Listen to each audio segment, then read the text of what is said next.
Hello everyone, welcome back on the AgriAdventures channel, on the AgriAdventures platform. And today we are traveling. We are virtually traveling from South Australia to West Australia in order to visit and meet Nigel Pitts. Welcome to the AgriAdventures program. And also Thank you, Simone. You're welcome. And also today we have Bianca Warnock. Is that correct? It's pronounced properly? If I mispronounce, please correct me. It's fine. I have always to learn. So Bianca's today with us because she's the science side of this interview. And for the people who's following, why we have to speak about science? Okay, so I'm going to tell you.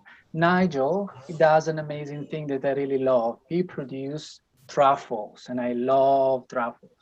So he got in contact with me probably 6 months ago. We had a little chat, and from that point, we start to speak. So we have to think that today this interview is 6 months works. Yay!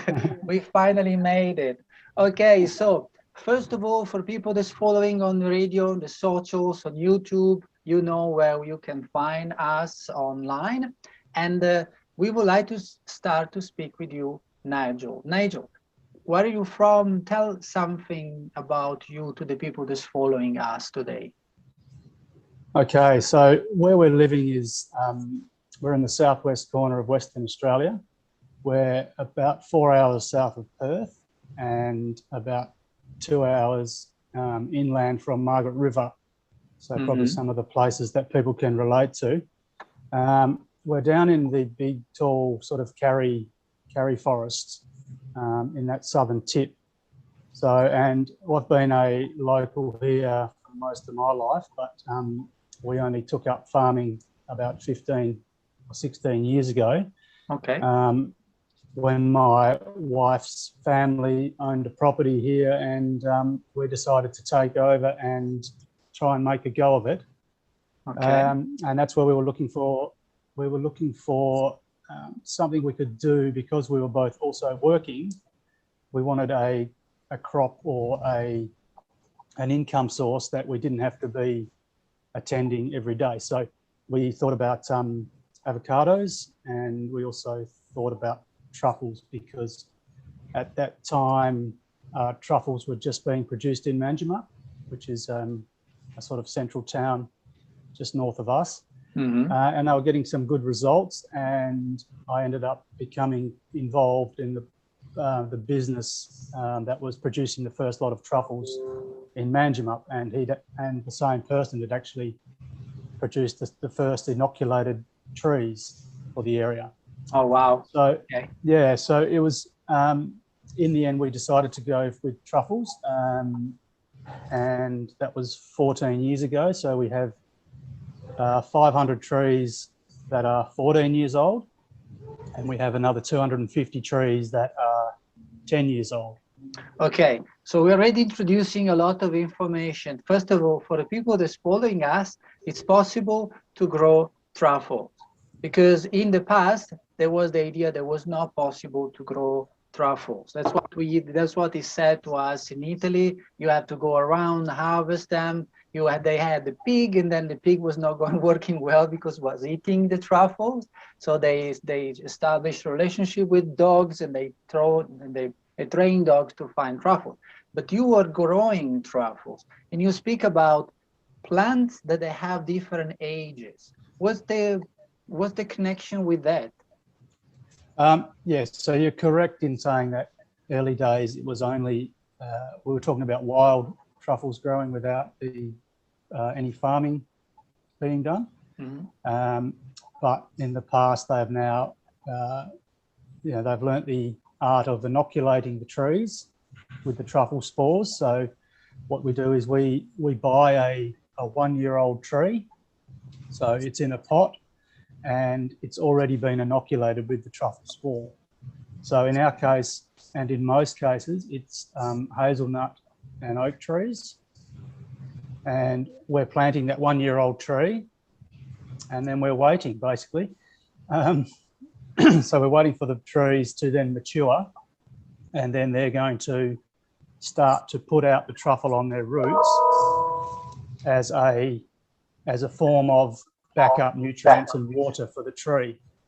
And the truffle is going to then rely on the tree for some nutrients and sugars as well to survive. So very much a symbiotic relationship between the two. So it's interesting because it's like you're speaking about apple. You know, you have branch, you grow the apple. Instead, it's the opposite. You plant the tree, and the truffles are coming up from the bottom. That's kind of interesting way. And it is. Do you also have you said chestnuts or walnuts? So you also have the fruits from the plant that you can use too? Yeah. So we have hazelnut. And oak trees. Okay. And yes, you do produce the hazelnuts. Okay. Do they taste truffle? No, they don't. And we're very lucky if we get any these days, because the black cockatoos come in just when they're ready to drop onto the ground. The black cockatoos take care of most of them, okay. Which is okay. We don't really want to be scratching around the bottom of a hazelnut tree when there is truffle there. So. Oh, okay. Okay. Well, I understand. Yeah. And a primary product is the truffle at the bottom. It's not the fruit from the tree. Okay. Absolutely. So, I have Bianca. By the way, for the people that's following Bianca, she received a doctorate in cereal biotechnology from the Flinders University. And then she's been working at the ARS Center of Excellence in Plant Cells, and then at Adelaide University too, before start her own business, which you can see if you're watching the video on YouTube. It's a siren, or if you're following the radio, you already hear the siren, SCIREN. And then their business is on communication science. So now that I introduced you to Bianca, do you have anything to say about what we are saying at the moment? Do you want to add something? Yeah, I think I'll jump in with a bit of an introduction to a truffle. So I find truffles very interesting because it's not something I've come across a lot, but I'm aware of its importance and its delicacy and its association with fragrance and aroma. And in doing a bit of research for this, I've found it just absolutely fascinating. So for those of you at home, truffles are actually called a tuber. Their scientific name is a tuber species. And sporum? Well, it depends. So tuber aestivum would refer to a summer truffle because aestivum refers to summer. So some of you might have heard of Triticum aestivum, which is wheat, bred in wheat, summer wheat. And then tuber melanosporum, so black truffle, black spore. So these are part of the mycelia family, so they are a fungus that work, like Nigel said, in symbiosis. So that means that two organisms work almost in harmony together, receiving goods from each other. So the truffle is sitting on the roots of the plant, harvesting often phosphorus and sugars, and giving that to just phosphorus and giving that to the plant.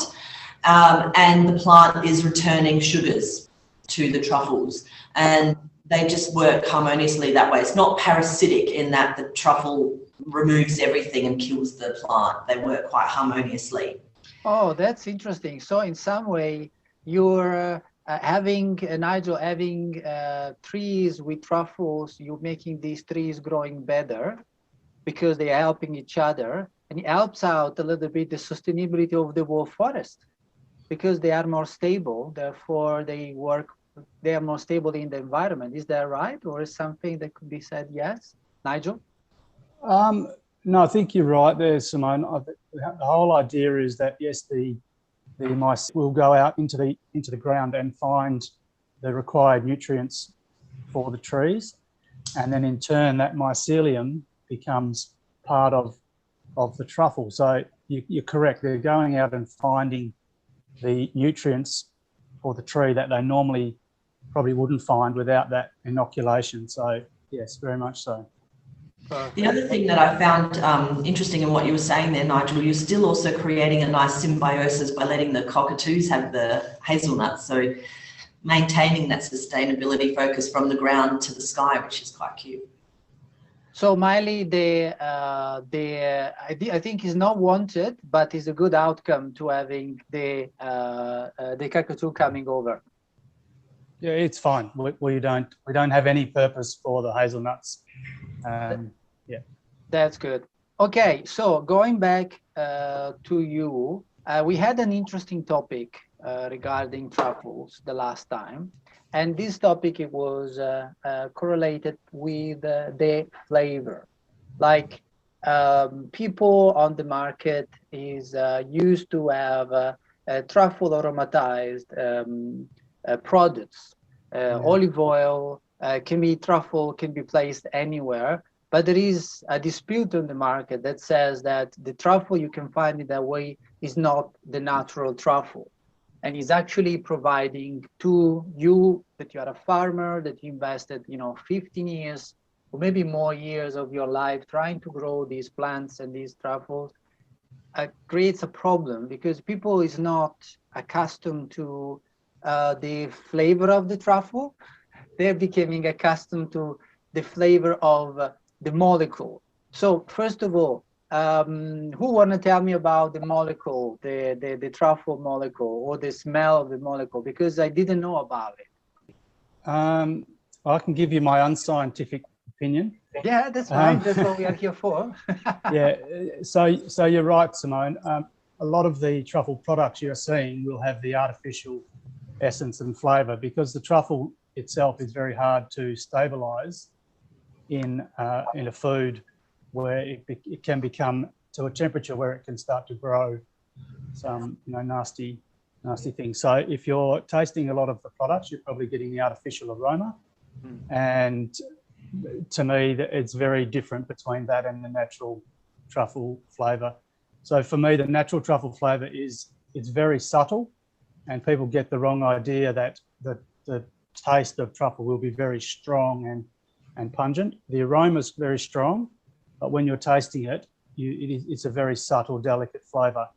The artificial essence tends to be very big and bold, and it sort of hits you in the face, and you don't get to taste the true flavour of that truffle.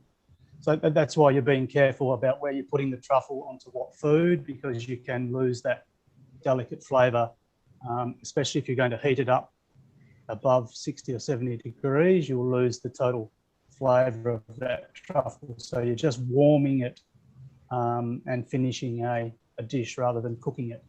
Yeah, this was information I found as well. So the study of the molecules related to the aromas is called organoleptic, and the aroma compounds that were isolated from truffles varied depending on where it was harvested. So Italian truffles of the same, so the black truffle, harvested in Italy versus Spain versus Hungary, tasted completely different. Now that's going to make sense in terms of the soil around and the environment. But also the studies found that because they were deep freezing their samples in situ, so at the site, they dropped the truffle in liquid nitrogen to get it to the lab to do their studies, that affected the aromas as well. So the treatment of the samples is so delicate that it can change the profiles read at the end of the story. Yes. Okay. And what about the chemical product, like the chemical aroma, where it comes from? Again, they extract it from truffles, or is something coming from something else? Nigel, do you want to jump in? No, I believe it's all artificial flavourings, I guess, to make up the truffle, so-called truffle flavour. So in a truffle itself, there's over 89 molecules that were identified as being specific to the truffles, and that varies depending on the region it's harvested from, as well as the type of truffle. But what was found was a majority of the compounds identified were either very sulfuric or very aldehyde based, so ketones and fruity smells, nutty smells, coffee smells. Yeah. And this butyric acid sort of smell is actually associated with rotting. So it's actually off butter is literally where the term comes from. It's the smell, unfortunately, to put you off your food, of vomit. But it's one of those molecules that when it just modifies just slightly, it can be so delicious. So, you know, the lovely smell of an apple has this compound in it, and yet when that's rotting, it starts to go that little bit off smell, and that's where it's bad. So, you know, at first you associate something as a bad smell, but originally fresh, it's not necessarily that way. And once they've identified these compounds, synthetically, some of those can be derived and then said, oh, that's the smell of a truffle, and that's, you know, put together. But the complexity and the ratio of these compounds is really what makes the truffle an amazing food source. Absolutely, absolutely. Well, I have to say that I have the luckiness to receive some of your truffles, Nigel. Thank you very much. And I had the opportunity to try them so far in many different options in terms of food. And I'm like, to me, truffle is becoming something like grated Parmigiano. So it's something you put on the top of the finalized dish to add the extra complexity that is coming from the truffle itself. And also, what I'm finding it is like truffles are really seasonal, and their the shelf life of a truffle, as you said, is a week time in which you have to consume it. So I am doing a sort of truffle infusion in everything I'm cooking. I'm adding truffle to understand if it's beneficial, if it's not beneficial. Like I found out, for instance, that salt and truffle, they work well still a bit after the salt comes on the top of truffle and remove the truffle flavor. Yeah. I found out that that's obviously my background. My interest is understanding the truffle, so I base all the dishes based on subtle flavors, and then the truffle is always coming out glorious on the top of it. Like I did simple, you know, pasta with butter, a little bit of Parmigiano and truffle. I found different on slicing and gratting. That's so interesting. Just the fact that I've been slicing on some dishes and gratting on other dishes, the product is been changing. But every time, what I found out is like I had a burger patties, okay, simple. I put the truffle on. We moved to have a normal minced meat to a gamey, luxurious meat. Yeah. So truffle is coming to me like that. It's like I add the extra level of complexity in flavor, or add of nuttiness or in smokiness, but always depending what's the base of the dish. So it's so interesting that sometimes the same truffle come out with a different outcome, with a different base of the dish. Like the classic, the poached egg with truffle is something like a haha. It's so sexy, I can call it. Yeah. It's not going to happen with the chemical product. Like that is the vision is the truffle, the natural truffle to me is something they adapt to the dish, is giving every time something interesting, while the chemical product direct the direction of the dish. So the chemical truffle flavor gives you that direction. There is no other option.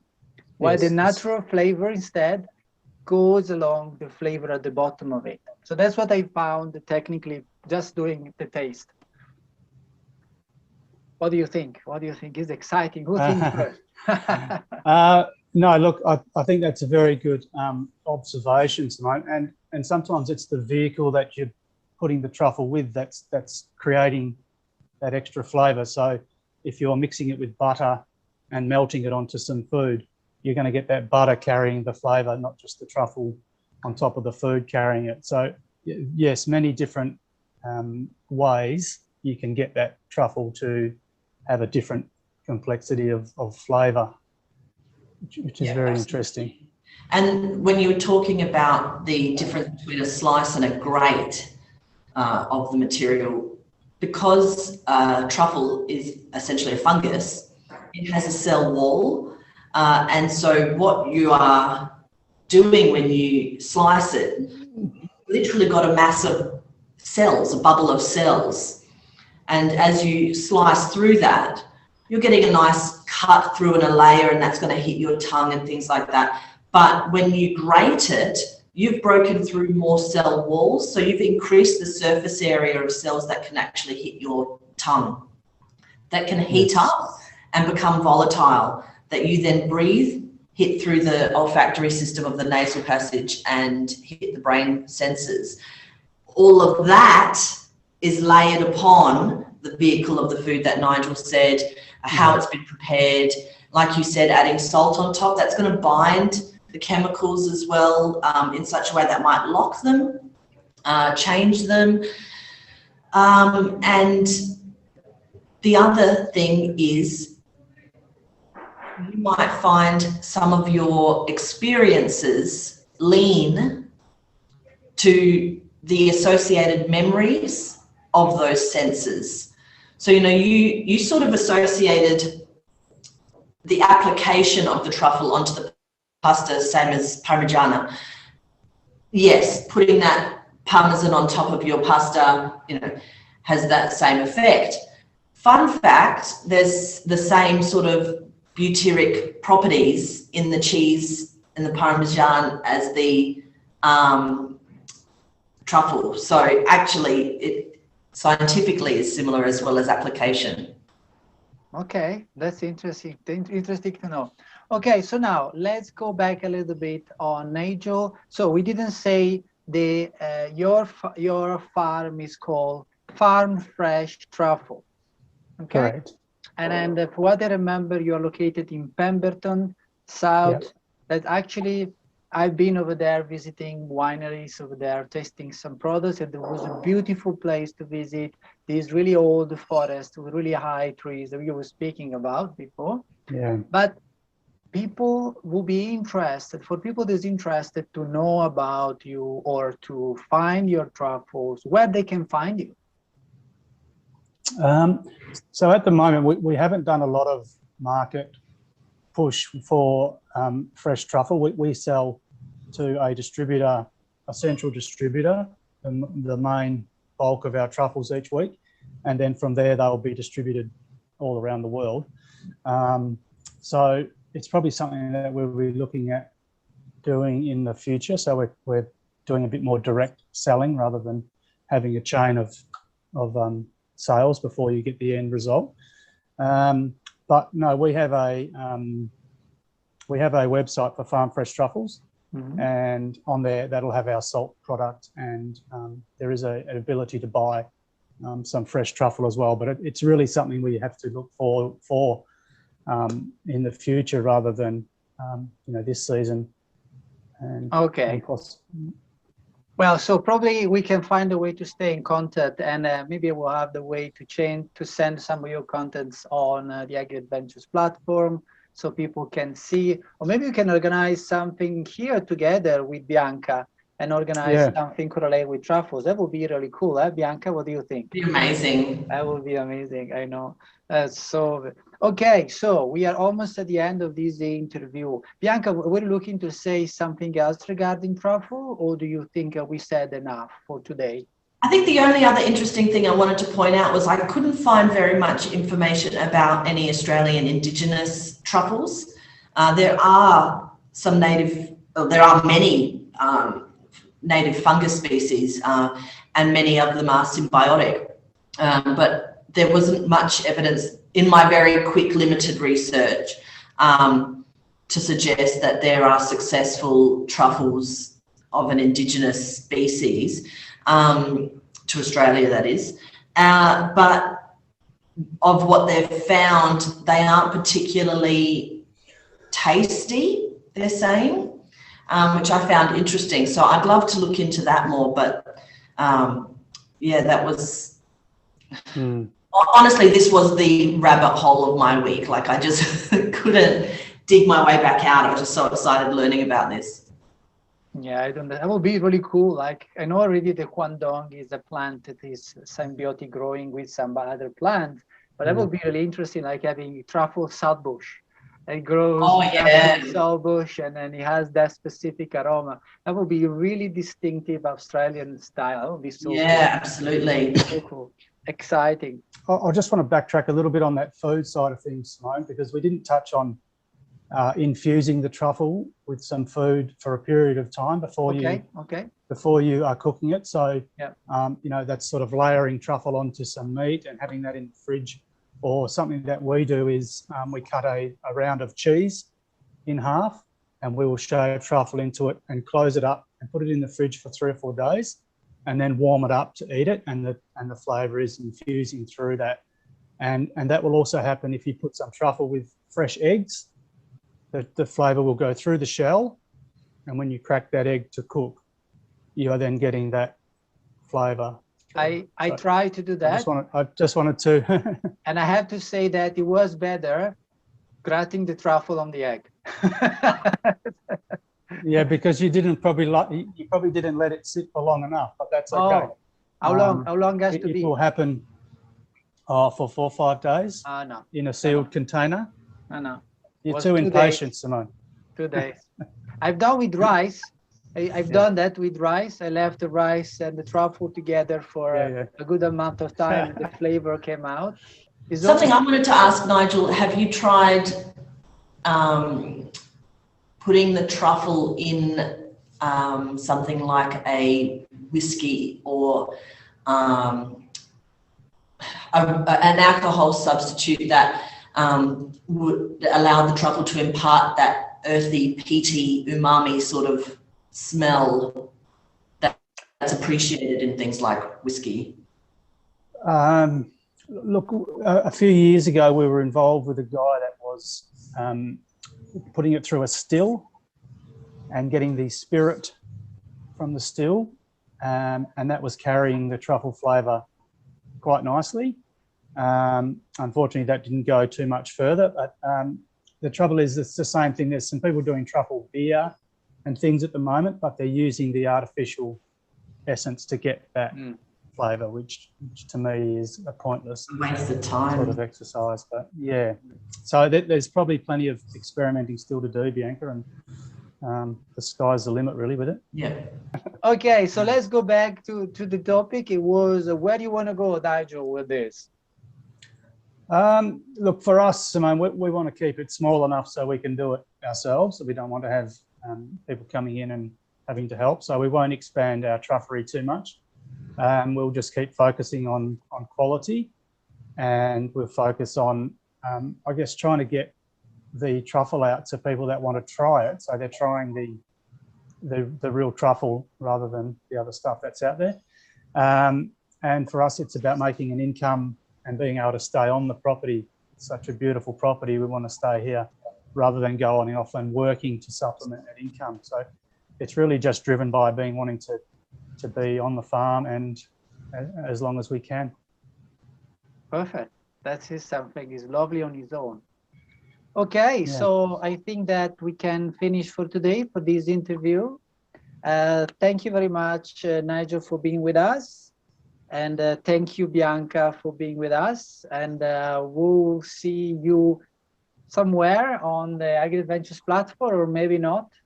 And for the people that's following us on the radio and on YouTube and the podcast, thank you again for following, and see you the next time here on the AgriAdventures channel. Bye. Ciao. Thank you. Bye. Bye.